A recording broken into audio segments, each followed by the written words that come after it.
Hello, welcome to Lesson 15.3A. I've entitled this video, Truman and the Fair Deal. This video is going to cover pages 907 to 908. Eisenhower and post-war America. In the decades after World War II, the United States experienced a boom like no other in its history. The population mushroomed, the economy prospered, and the American nation enjoyed the highest standard of living it had ever known. This line graph does a great job of showing that too. Question number 1, what three positive things occurred in the United States during the post-World War II boom? Number 1, the population exploded. Number 2, the economy really grew. And number 3, we started to enjoy the highest standard of living we had ever known. Post-war prosperity. When the war ended in 1945, 2/3 of all American men between the ages of 18 and 34 were in uniform. Experts feared that with wartime production ceased, many returning soldiers might not find jobs. Unemployment would rise and the economy would tumble. Addressing economic issues. Even before the war ended, Congress passed the GI Bill of Rights to help returning veterans. The abbreviation GI referred to government-issued materials and came to refer to soldiers too.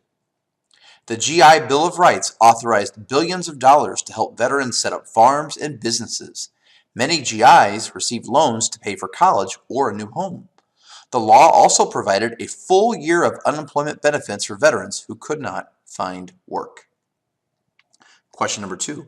When the war ended in 1945, what fraction of American men between the ages of 18 and 34 were part of the military? 2/3. Number 3. What concerns did experts have about the American economy when World War II ended? They worried that many returning soldiers would not be able to find jobs, that unemployment would go up, and the economy would crash. Question number 4. What helpful things were set up to help America's returning soldiers with the GI Bill of Rights? Well, first of all, they were given billions of dollars to be able to set up farms or businesses. They were also able to get loans to pay for college or to pay for a home, and they also were given a full year of unemployment benefits if they couldn't find a job in that year. Here is a little bit of a propaganda piece for the GI Bill. What's going on here? Ask yourself what's being used here. Inflation, or a general decline in the value of money, was a major post-war problem. During the war, the government had controlled prices and wages. When the controls ended, Americans who had sacrificed during the war were eager to buy. The rising demand for goods led to price increases, which led workers to demand higher wages. When employers refused, labor unions called strikes. President Harry Truman was sympathetic to workers, but feared that higher wages would only add to inflation. He urged strikers to return to work. Question number 5. What is inflation? Inflation is the general decline in the value of money. Question 6. During the war, what role had the government played in the economy? Well, the government had controlled prices and wages so that something like inflation couldn't happen. Question 7. When the war ended, what were Americans wanting to do with their money? Well, during the war, they had sacrificed for our country. Now that the war was over, they're like, we want to spend this money on things that we want, consumer goods. Question 8. Due to the law of supply and demand, the rising demand for goods after the end of World War II led to what? A rise in the demand for goods led to a rise in the prices of those goods. Question number 9. What did American workers demand due to the rising prices? They wanted higher wages so they could pay for the higher prices on the goods. Question number 10. When employers refused to give workers higher wages, what did labor unions call for? Strikes. Question 11. Why was President Truman mixed in his feelings with the concerns of the American workers? Well, generally, Democrats tend to be the workers' party. They tend to be the party that stands up for the workers, whether it be the unions or just the blue-collar workers. And so as a Democrat, Truman understood and was concerned for the workers. On the same token, though, however, he was mixed because he also was concerned that asking for higher wages was possibly going to lead to more inflation. The election of 1948. In 1946, labor strikes and soaring prices had helped Republicans win majorities in both the House and the Senate for the first time since the 1920s. Now, as the election of 1948 approached, Truman and the Democrats seemed doomed. Unhappy liberals and conservatives deserted Truman to form parties of their own. The Republicans confidently nominated Governor Thomas Dewey of New York for president. Question number 13. As the election of 1948 approached, why did things look gloomy for President Truman? Well, he was losing people that supported him, including unhappy liberals and conservatives, and also labor strikes were hurting and the soaring prices.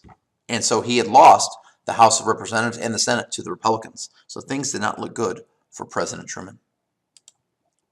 Here we see a political cartoon of just how things were getting for President Truman. And we'll talk about this political cartoon tomorrow. Feel free to pause the video at this time if you want to see what you think is going on here. And here we see another political cartoon of how confident not only Dewey was, but really everyone in America, with the exception of Truman. Even Truman's wife thought he was going to lose. So we'll talk about this political cartoon as well tomorrow. And here we see another political cartoon. We'll talk about this as well. And another one. On the campaign trail, Dewey tried to keep to a more scripted script of just talking about a few basic things. He talked in platitudes. In other words, he talked in generic terms. He didn't try to make any waves. And since Harry Truman was down, he tried to rouse people up. And therefore, someone in the crowd said, "Give him heck, Harry." And so he became "Give him heck, Harry," so to speak. And he went around the nation on his whistle-stop tour, talking very forcefully about Dewey, talking about the Republicans, especially the ones in Congress, and how they were a do-nothing Congress. And that's what this political cartoon is kind of covering here. And here we see another example of a political cartoon. Here's Dewey, here's Truman, here's the Congress. And once again, we'll talk about this political cartoon tomorrow. Truman fought back. During his campaign, Truman traveled thousands of miles across the country by train. Here we see Truman on his train. And this picture shows you all the different places that Truman traveled on his train. At every stop, he attacked the Republicans as, quote, do-nothings and, quote, gluttons of privilege. Notice what he's doing there. The Republican Party is known as the GOP, the Grand Old Party. So he's taking the G, the O, and the P and calling them gluttons of privilege instead of a Grand Old Party. When all the votes were counted, Truman won a surprise victory over Dewey. So now we can answer a couple of questions. Number 14, what tactics did President Truman use to try to win re-election for the election of 1948? Well, he fought back. He used strong words against not only Dewey, but also against the Republican Congress. So he attacked Congress as, they're do-nothing, they're not letting me accomplish anything. So he badmouthed the Republicans in Congress, and sometimes he badmouthed Dewey. And he went around the country. Question 15, what tactics did Thomas Dewey use to try to win? Well, he kept it safe. He kept it close to the vest because polls had showed him such high in the lead, and Truman's poll numbers were so low as far as his chances for re-election. His campaign advisors, most of them, told him, play it safe. Don't do anything that's going to ruffle any feathers. And so that's his approach that he took. Question 16, who won the election of 1948? Unbelievably, President Truman won re-election. Here we see a map of the election of 1948. So there were a couple of candidates, not just Truman and Dewey, but someone who actually also won electoral votes was Strom Thurmond. Now he was a Dixiecrat. This would basically be a Democrat in the South who did not like the fact that Harry Truman had desegregated the military. And in fact, Truman's desegregation of the military is going to change American politics forever. Because it used to be the Democratic Party owned the South because they were the party of the KKK, the party of the Deep South, and the Republican Party had been the party of Lincoln and freeing the slaves, the 13th, 14th, and 15th Amendments. And up until this time, generally, Democrats had voted for, Southern people had voted for Democrats. Republicans were especially popular in the North. FDR kind of started to change that when he had the black cabinet, and Truman's decision to desegregate the military led a new group of Southern Democrats to break away. And this is Strom Thurmond, a very racist dude. And he basically said, oh no, the Democratic Party is not going to be doing that. So it's amazing that Truman not just fought Dewey in the election of 1948, he was also fighting against the split of his own political party, the Democrats.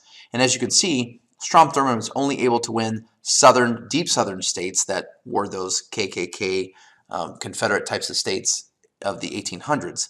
But amazingly, Truman was able to take his whistle-stop tour across the country and to win states that some didn't think he'd be able to win. And once again, here we see a blown-up map of the country. And as you can see, Truman was able to win across a large portion of the United States. He did not win much of the Northeast, and he didn't win the mountain west north here. But other than that, he was able to win through a strong section of the country.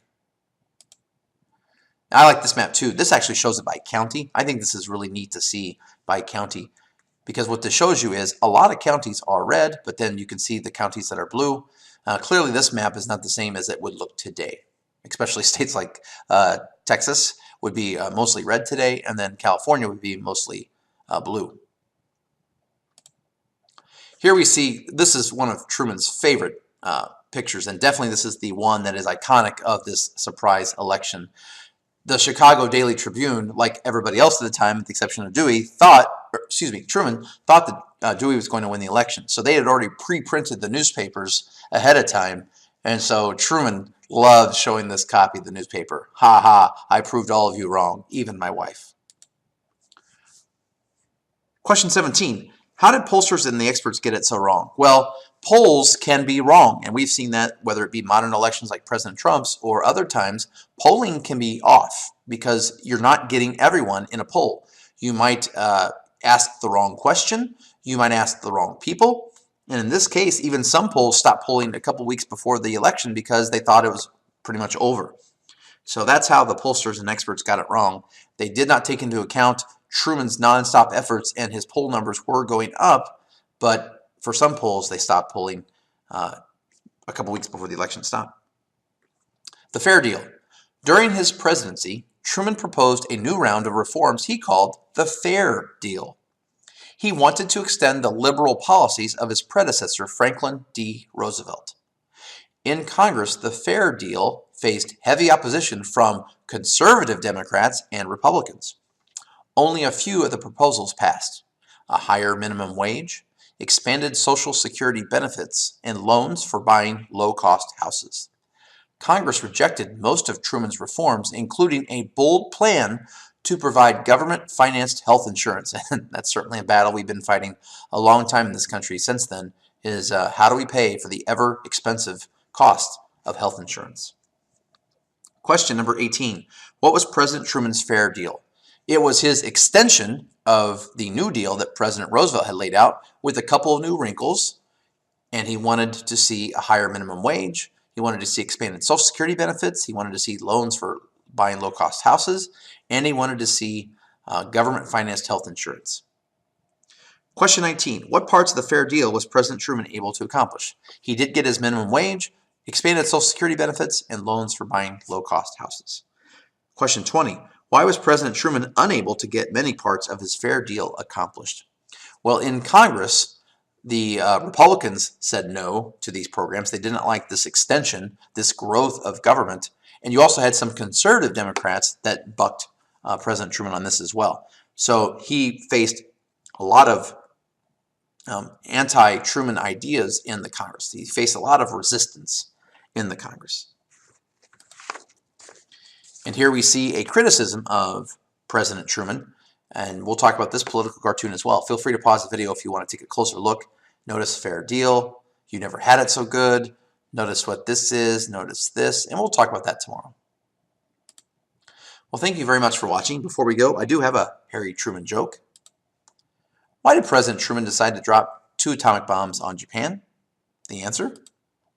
He thought it would be more humane than sending in Chuck Norris. Thank you and have a nice day.